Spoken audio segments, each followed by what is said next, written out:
Welcome back to the Student Hub Live Faculty of Arts and Social Sciences Showcase.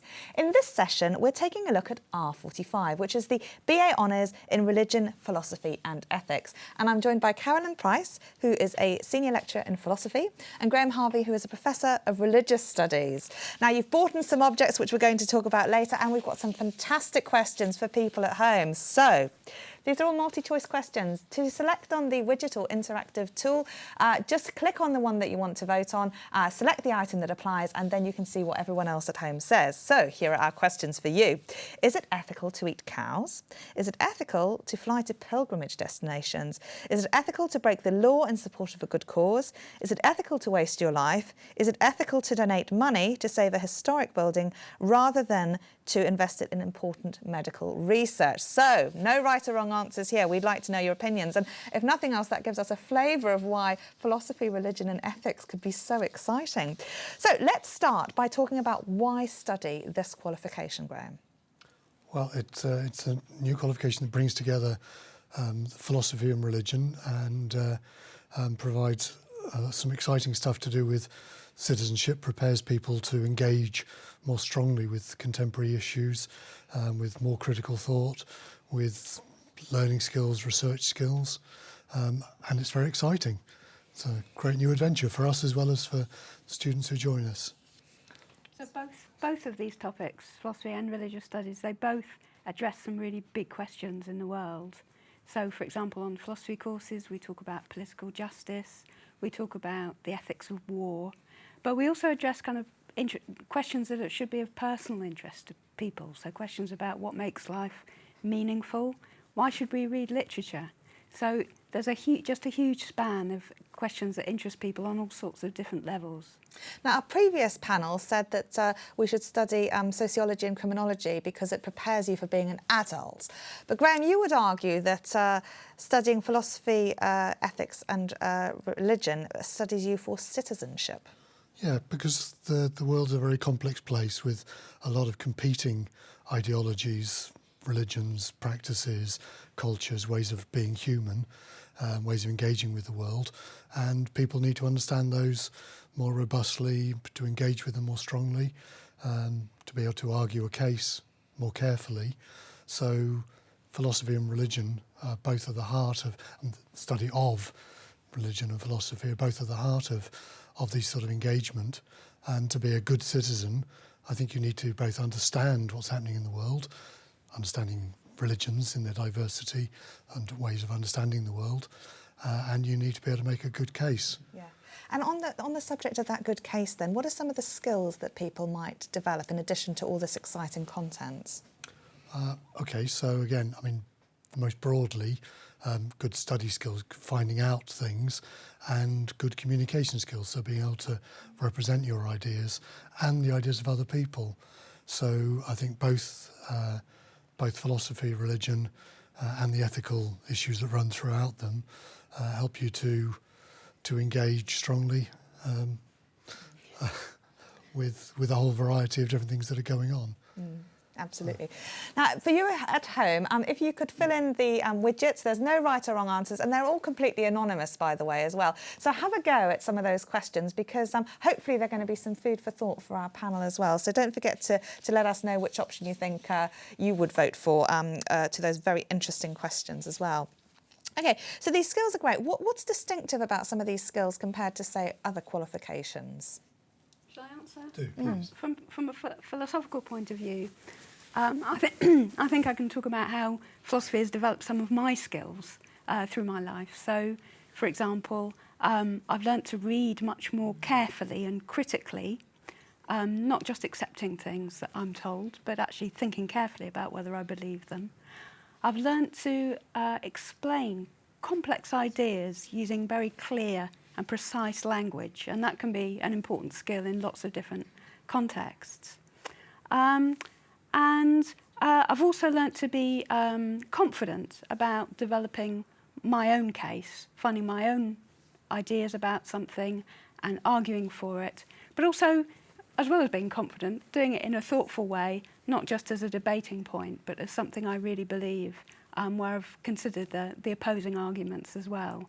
So those have all been things that I've learnt from doing philosophy. I Brilliant. think history religious studies takes a slightly different approach to understanding, doesn't it? Yes, I think we'd also want, I mean, we'd like to do those things as well, but we also want to engage with other people's ideas and arguments and practices, and try to develop ways of being respectful and responsible in this multicultural, multi-religious world. So making sure you do understand where somebody else is coming from and what's important to them, what they're passionate about, finding what their reasons may be before we make strong pronouncements about them. So there's a lot of stuff in our modules to do with religious controversies, and how to engage with those carefully. So I think, so they're both our own self-knowledge and the knowledge of the wider world. I think the two things work very well together. Brilliant. Now, your questions have really stumped a lot of us, and I'm not sure what I would do to fill them in, and they've promoted a lot of interesting discussion. HJ and Damon. Yeah, absolutely. This has kicked off a great deal of discussion. A couple of people are struggling understanding what a wasted life might be, how it's defined. And another aspect is how we can justify one against the other. So people are struggling with some of the options, saying that they're very subjective. It's flagged up the difficulty with some of these issues, I think. I think Joanna's got a good point as well, with assuming what ethical means as well. Do we mean it as morally right, good, or having positive value? But I know in the chat we're very interested to see what our guests think of the term wasted when it comes to that question as well. Excellent. So this whole thing about questioning things is not just something you've experienced, Carolyn, but something that's obviously happening already for people at home. Do you want to tell us about this idea of what you conceptualise as a wasted life and how you might view that? You might have a different perspective of that as well. Well, this is a topic we actually address on one of our modules, A333. We talk about what it means to have a meaningful life, and whether that can be understood as something from outside a person's perspective, whether it's something objective or whether it's really just internal to them and subjective. And there are lots of different ways of understanding those concepts. And you might even want to kind of question whether those concepts can apply to human lives at all, whether it even makes sense to talk about some lives being meaningful and other lives not being meaningful. So one of the things you do learn to do as you're studying philosophy is dig deeper, kind of question the question, if you like. So the points that people are making are absolutely on the money. Those are exactly the right questions to be asking. Carolyn says, why do I even have to choose? Which is a fair point as well. You don't. No one's going to make you do anything here. But an interesting point from Joanna, saying is ethical the same as morally right or good or positive? I mean, there's the subjectivity, isn't there, which makes it really difficult to answer some of these questions. Yeah, philosophy usually understand ethical and moral as meaning more or less the same thing. Ethical sometimes people understand as relating more to character, whereas the word morality among philosophers can be associated sometimes more with moral rules.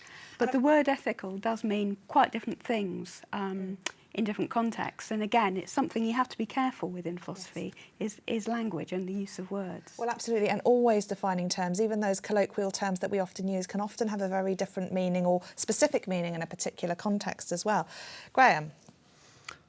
So picking up the theme of meaningful, a lot of religions encourage people to live a good life, and they mean very different things by that, and hopefully reach the end of a long, good life and have a good death. So looking back and thinking what the value of your life might have been.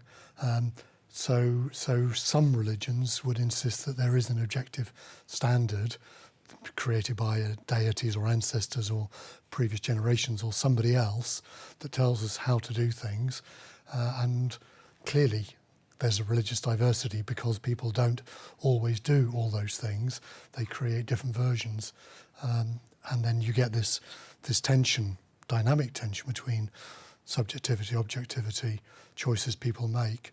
And I think we'd recognise the same issue of the shift between language, morality and ethics in any religious discourse. Those words get used sometimes synonymously, and sometimes people insist they mean different things. But, Well, I'd like to talk about the content of the qualification, but before we do that, let's just take a look at one of the easier widgets, which was, is it ethical to eat cows? So let's see what you at home had to say about that.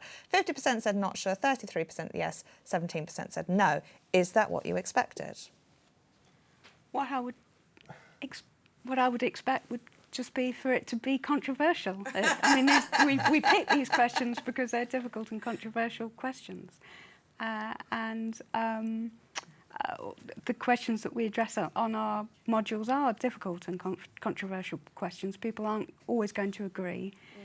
So just as Graham said, in religion, you have to get used to dealing with ideas and thoughts that are very different from your own. In philosophy too, you have to accept that these questions are difficult, and people have different views. And I guess in terms of religious aspects, that would be quite clear-cut. Let's take a look, though, at breaking the law to support a good cause, because this is more interesting. Right, 58% said yes, it is ethical to break the law in support of a good cause. 25% said no, 17% weren't sure. So obviously in line with certain people who like to be Prime Minister at the moment, who support laws but are quite happy to break those laws. It's a bit controversial. So yeah, no, I mean, one of the really interesting things, apart from these bald seeming answers, yes, no, don't know, is there's a depth behind them, that people have opinions and have arguments for those cases, which would be quite nice to explore in more detail, and that's what really degree study is all about. OK, well, talk us through then the qualification and what's in it. OK, well, do you want to start with level 1 and then we'll go through? Okay, yes. So level 1's of enormous interest to me because that's what I've been working on for the last few years. And what's really exciting about level 1 is that it's a point where philosophy and religious studies have really been working very closely together and producing material. So, for example, on A111, which is just about to go into presentation, which would be the first module you do on this qualification, there's some material on Buddhism. And a member of the Religious Studies Department, Suzanne, has written about how Buddhism has spread across the globe and what happened when it arrives in the Western world.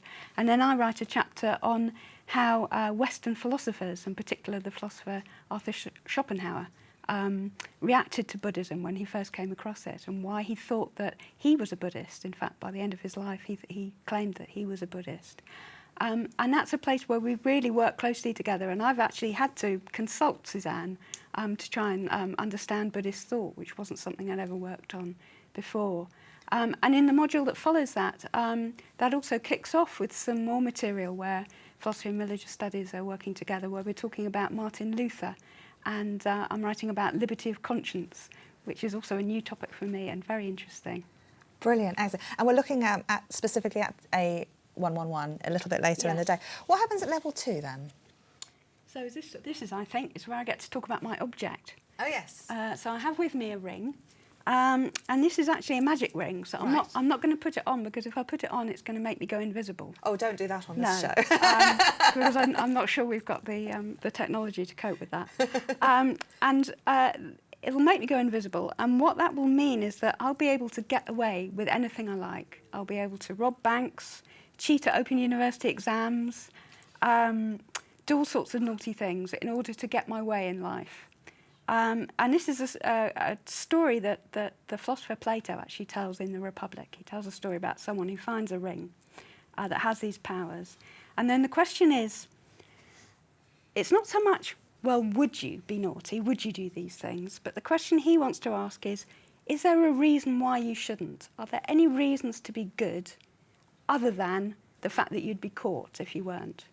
So that's a really interesting question in ethics, and it gets addressed on our second level module in a big book on ethics. It's just one of the questions that's addressed, but I think it's my favourite one on the module, so that's why I wanted to talk about it. I'm quite keen to put this ring on, but no, don't. Not now. You can as soon as you leave. So level 2 and level 3. Okay, well, level 3. So this is, just a bit about level 2 first before we Yes, move because off. there's 2 modules so there are at level 2 modules, 2. the philosophy one and the religious studies one, in which we have a module based around 3 big questions. What is religion? How do we study religion? Why should we study religion? So there's some exciting stuff in that. That moves on, rather than going into lots of detail about it, to level 3, in which I can now talk about my Great. artifact. So this is a bird goddess, possibly, from 13th century BCE Mycenae. And I say this is a goddess. Clearly this isn't the original statue, and the original statue is a statue of the goddess. So one of the questions we might ask is, can a copy of a statue, which is itself perhaps a representation of another being, also be venerated as the real being? So some people will have a statue of the Virgin Mary or the Buddha and will treat them as some version of those beings themselves. But there are lots of other ways in which a copy of something can also be the real thing, whether it's a book that's a copy of an earlier book and so on. So there are lots of really interesting questions, and they're rife in religion as well as elsewhere. So the fact that this statue is a copy of a very ancient copy of a goddess, perhaps, or representation, or a stand-in for a goddess who isn't just in physical form. She also sits on my shelf at home with a variety of other venerable beings from different places that I visited. She's clearly also a tourist artifact. So there's lots of interesting things to be thought about in terms of religion as a material, bodily practice of people doing things, not just of ideas and beliefs about other worlds and strange possible realities. So some of that is what we engage with in level 3. Why is religion controversial? So I look at what we call the new animism. My colleagues look at new atheism. So these two things kind of a major contrast. These people insisting there are no deities, it's just an evolutionary error, and other people arguing that all kinds of beings, some in physical form like this, might be real beings who can be communicated with and who might themselves communicate with us. So lots of strange and wonderful things to So you can see how, you can see how interlinked they are. It's very, very obvious in terms of some of the areas. And I guess what you're saying is that what happens is that there's quite a sort of very broad level at level 1, and then you're sort of having quite in-depth focuses on religion and philosophy in turn, and then they come together again for level 3. Yeah, there are parts of all the modules which are more closely related, and other bits which are more specifically things that if you were just doing philosophy or just doing religious studies, you'd expect to get in those modules. So this kind of flowing backwards and forwards is very rich. So as we've been talking about this new qualification, we found more and more of those interesting links, more conversations we've been having between ourselves, which has been very exciting. Yeah. Excellent. Let's see where everyone at home is in terms of some of those questions. Yeah, we've had a lot of thought-provoking discussions, haven't we? I've just been sitting here thinking quite hard about some of these, but especially the ones about, is it ethical to kill animals in general? And there's a lot of different thoughts, isn't there, about how animals are treated and whether or not it's not just about the animal, but it's the impacts as well of that industry. And there's loads of great thoughts here. Yeah, whether it's ethical to dissect a rat at school for educational purposes, the idea about transporting animals, where the ethical value is in there, but also on the statue, about where the value of a statue is. And people are sort of signing on the idea that it's in the thing itself, but it's up to the person who owns it or who's looking after it. And if they think that the holiness is within the copy, then that's exactly where it resides. So yeah, lots of interesting points. Yeah. Throwing up more questions than the ones that we'd posed in the first place. Brilliant questions. They are, and they demonstrate how interesting this whole thing is and how nuanced some of these areas are in terms of subjectivity. And also, you've mentioned some of the skills that people are going to look at, things like empathy, critical evaluation, and completely different ways of looking at the world. I bet it's a lot of fun. We like to think so. On the best days it is. Yes, I mean, it's hard work, but we like to think it's fun as well. And particularly when we've been designing the materials in recent years, I think we've kind of, as module teams, we put increasing emphasis on trying to think about the fun, trying to make things very immediately engaging and accessible to people so they can grab hold of the question straight away and see why it's interesting. So that's why we chose to do topics at level 3, for example, like war. Can there be a just war? Can war be fought justly? What makes life good? What's the point of reading literature? Questions like that that you can kind of grab hold of straight away, but that take you to really kind of interesting places in philosophy. And also really interesting places to discuss with anybody. I mean, it's so relevant. You can imagine that students would take this right down the pub and probably end up sobbing into a pint at the very end. But winning pub quizzes as they do. Yes. Graham and Carolyn, thank you so much. It's been a really, really interesting session, and I know everyone's really enjoyed it at home. So many questions there and such an interesting qualification. So to find out more about that, there are links on the Student Hub Live website, and also they will be in the chat box as well. So that's R45. And we're going to play you some videos now between our break. So we've got a promotional video about the qualification. Then we've got a short video, Why is Religion Controversial? And then a Who's Who from Suzanne Newcomb, who Carolyn and Graham have mentioned earlier. Then we're going to talk in detail with Carolyn again on A111, which is Discovering the Arts and Humanities. So if this has been of interest to you, stay tuned for this next session in just a couple of minutes.